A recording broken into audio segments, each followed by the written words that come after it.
My apologies about the sporadic nature of my videos. I'm currently dealing with a few personal issues right now. It's caused a significant amount of distraction. I'm trying to get regular uploads going and stream a little bit more often, but given the way my available time has worked out, that seemed to be impossible for now. With that in mind, here goes another random-ass rant about something that just popped in my head after reading an excellent article by Luke Plunkett of Kotaku. I'll leave the link in the description if you guys want to check it out. That being said, this article is all about the idea of pre-ordering video games becoming an unfortunate situation. So let's get this rant started. In the old days, pre-ordering a video game meant that you could secure yourself a position on getting a new video game that may not be available unless you're able to fork over the money early to ensure that you snag yourself an elusive copy. That's a mouthful of a sentence right there, folks. I already know that people are out there snagging copies of Fallout 4 and Kingdom Hearts 3. Games that have been released by excellent developers who have had a few snags in the past.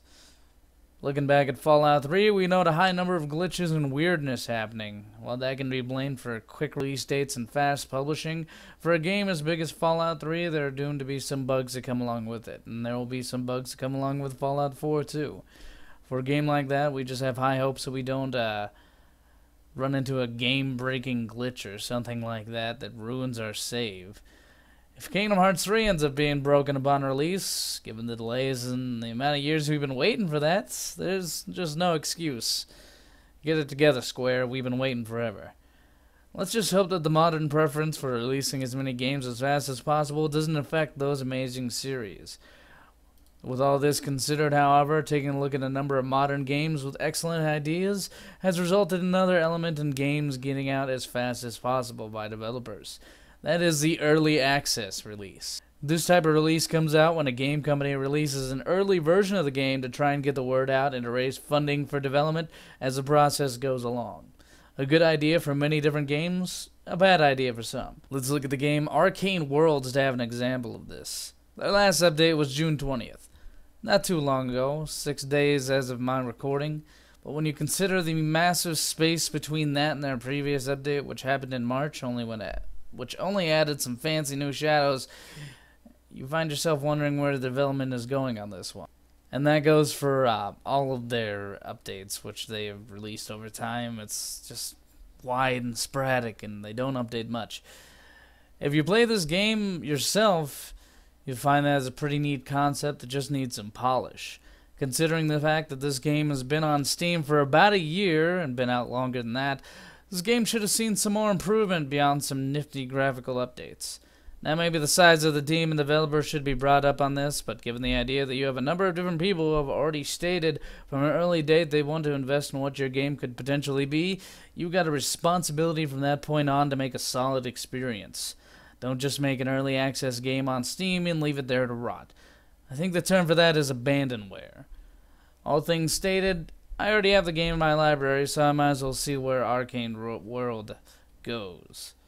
Combine all of that information with the idea that some early access games go through hefty discount periods and times where the game is just released on a bundle, and you get the impression that the company is just taking gobs of cash with little or no benefit to the community, which is bad. Very bad.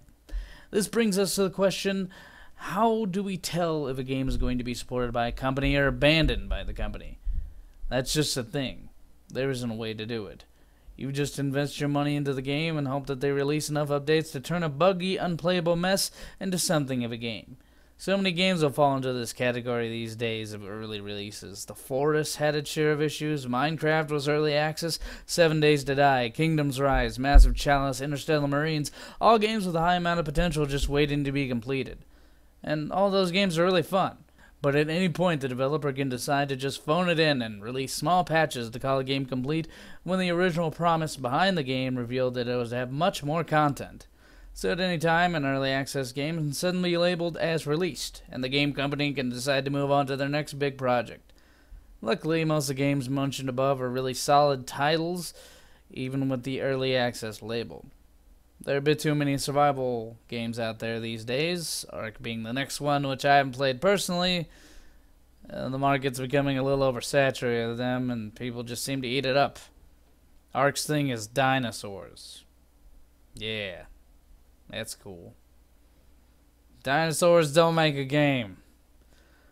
When are we gonna get bored of this genre? Well, that's a rant for another time. This idea can also be ported easily to the pre-ordering system that we have today. When a game company already has your money, it has little incentive beyond public image to remove all the bugs it has from its game. This Kotaku article even stated the recent fiasco involving Arkham Knights to remind us all this. This is a huge title, people were waiting for it, and it was torn completely off Steam because of the bugs and unplayable nature of the game. Probably because of the new Steam refund issue. That's some pretty big news. Let's not forget about the fiasco with Diablo 3 and SimCity that happened a few years back. And that comes from a lack of playtesting and care, and game developers really have to look out for that stuff now, especially on Steam. Simply put, be careful what you put your money into. If you don't have to pre-order a game or buy it on early access, don't do it. Keep an eye open for game reviews. Take advantage of Steam's new refund system if this happens to you. Ask friends, play demos if they have them. And that goes to you guys creating these games as well. Release a demo so they have a chance to play them before you suck the money right out of their wallet. But that's it for this video. If you want to make a point in the comments section, I invite you to try. I love comments. If you like this video, consider clicking the like button below. Or don't. That's up to you. And if you want to see more of these types of videos, let me know by subscribing. Thank you for watching.